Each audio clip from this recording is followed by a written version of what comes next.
പേരാമ്പ്രയിലുള്ള CPM, DYFI, SFI ഗുണ്ടാ സംഘം അന്ന് ആരംഭിച്ച അതിക്രമങ്ങൾ അതിന്റെ ഫലമായി UDFന്റെ ഒരുപാട് നേതാക്കൾ പരിക്കേറ്റ് കിടക്കുകയുണ്ടായി. എന്നാൽ ഇന്നലെ UDF നേതൃത്വം പേരാമ്പ്രയിൽ ഒരു ഹർത്താൽ പ്രഖ്യാപിച്ചു. വൈദ്യുതമാകുമ്പോഴേക്കും സംഘർഷകരമായ അവസ്ഥ കാണാൻ കഴിയുമായിരുന്നു. ഈ സന്ദർഭത്തിൽ നിങ്ങൾ ആലോചിക്കുന്നത്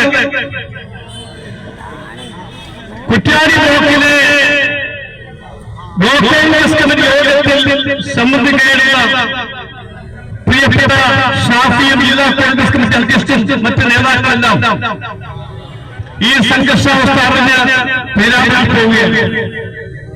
പേരാമ്പ്രയിൽ പോകുമ്പോൾ കൊണ്ട രംഗം തികച്ചും സംഘർഷാവസ്ഥയാണ്. അത് സമാധാനിപ്പിക്കാൻ വേണ്ടി സംഘർഷം ഒഴിവാക്കാൻ വേണ്ടി നേതാക്കൾ അതിന്റെ മുന്നിൽ പോവുകയുണ്ടായി. എന്താ സംഭവിച്ചത്? CPMകാർക്ക് ജാഥ നടത്താൻ പോലീസ് സൗകര്യമുണ്ടായിക്കൊടുത്തു.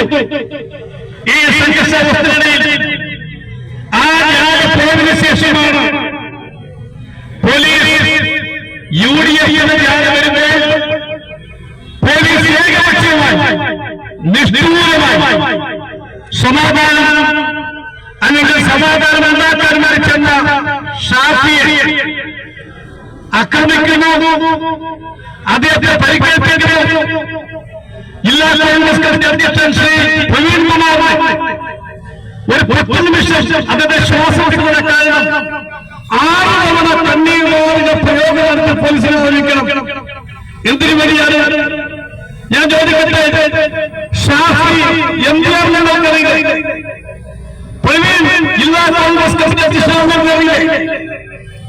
അങ്ങനെ ആദ്യം പോലീസ് കാണിച്ച ക്രൂരത, പോലീസ് കാണിച്ച ഈ മർദ്ദനത ഇന്നല്ലെങ്കിൽ നിങ്ങൾക്ക്